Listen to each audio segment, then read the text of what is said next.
नमस्कार मित्रांनो, श्री स्वामी समर्थ. जय जय स्वामी समर्थ. 25 जून 2026 या रोजी ज्येष्ठ महिन्यात निर्जला एकादशी आहे. या दिवशी एकादशी वर्षभरातून साधारणपणे 24 एकादशीमध्ये सर्वात जास्त कडक आणि पवित्र व्रत मानले जाते. ही एकादशी करण्यामागे खूप मोठे कारण आहे. यामागे अन्न आणि पाण्याचा त्याग करून भगवान विष्णूंची आराधना केली जाते. वर्षातील सर्व एकादशीचे पुण्य प्राप्त करायचे असेल तर हे व्रत केले असता वर्षातील 24 एकादशींचे व्रताचे फळ आपल्याला प्राप्त होते. म्हणून ही वर्षातील एक एकादशी करणे खूप गरजेचे आहे. निर्जला एकादशी आपण केली असता वर्षातील इतर सर्व एकादशीच्या व्रताचे फळ आपल्याला प्राप्त होते व अनेक पापापासून आपल्याला मुक्ती देखील होते. या व्रताच्या प्रभावामुळे आपले सर्व पापे नाश होतात आणि मृत्यूनंतर मोक्षप्राप्ती देखील आपल्याला प्राप्त होते असेही सांगितले गेले आहे. या एकादशीला भीमसेनी एकादशी देखील म्हणतात. महाभारतात पांडवांपैकी भीमाने हे व्रत केल्यामुळे या एकादशीला भीमसेनी एकादशी देखील म्हणून ओळखले जाते. भुकेमुळे व्रत न करणाऱ्या भीमाला महर्षी वेदव्यासांनी हे व्रत करण्यास सांगितले होते. या दिवशी आपण दान धर्म केले असता त्याचा उपयोग आपल्याला खूप होतो, कारण आपल्या मागे जे कोणती संकटे आहेत ते दूर होतात. या दिवशी आपण जलकलश पाण्याने भरावे आणि हे गोरगरिबांना वाटावे. पाणी वाटावे. फळे, वस्त्र, अन्नदान, विशेषतः लाल डाळीचे दान देखील करायचे आहे.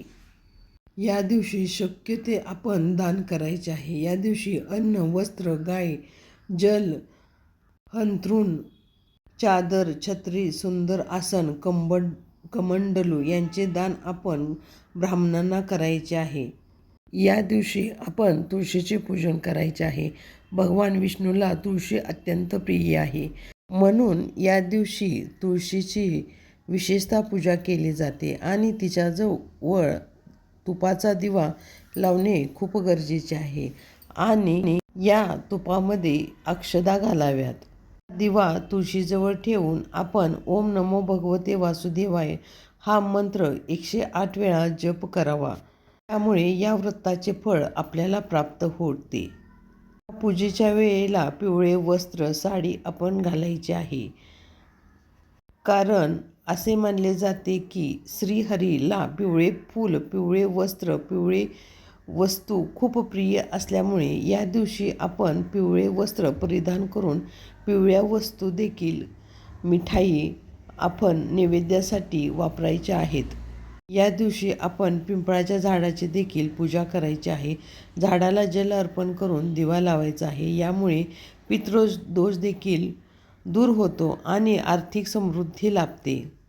या एकादशी दिवशी आपण गाईला ताजे गवत, हिरवा चारा खाऊ घालायचा आहे. यामुळे घरामध्ये आपल्या सुखशांती राहते. तसेच गूळ आणि चण्याची डाळ म्हणजेच हरभऱ्याची डाळ आपण गाईला घास म्हणून भरवायचा आहे. यामुळे धनलाभ योग जुळून येतात. या दिवशी आपण घरामध्ये जी ही पोळी चपाती करतो ती एक पोळी पहिली असावी. पहिल्या पोळीवरती थोडासा भात, हळद आणि गूळ हा नैवेद्य म्हणून आपण गाईला चारायचा आहे. हा उपाय केला असता आपल्या कोणत्याही समस्या असू देत त्या समस्या दूर होतील. या सर्व दानधर्मामध्ये गाईला घास जो कोणी घालतो त्याच्या सर्व इच्छा पूर्ण होतात आणि 33 देवी देवतांचा आशीर्वाद देखील प्राप्त होतो. म्हणून या दिवशी गाईला नैवेद्य देणे, घास भरवणे, चारा देणे अत्यंत शुभ मानले गेले आहे. या दिवशी आपल्याला जमेल ती सेवा करावी. काहीच नाही जमले तरी आपण या दिवशी कोणाविषयी काहीही वाईट विचार करायचा नाही. कोणालाही उणे बोलायचे नाही. असे म्हटले जाते की आपण कोणाचे वाईट विचार केला असता त्याचे कर्माचे फळ आपल्याला मिळते. म्हणून आपण या दिवशी व्रत करायचे आहे, व्रतस्थ राहायचे आहे आणि भगवान विष्णू आणि लक्ष्मींची पूजा अर्चा करायची आहे.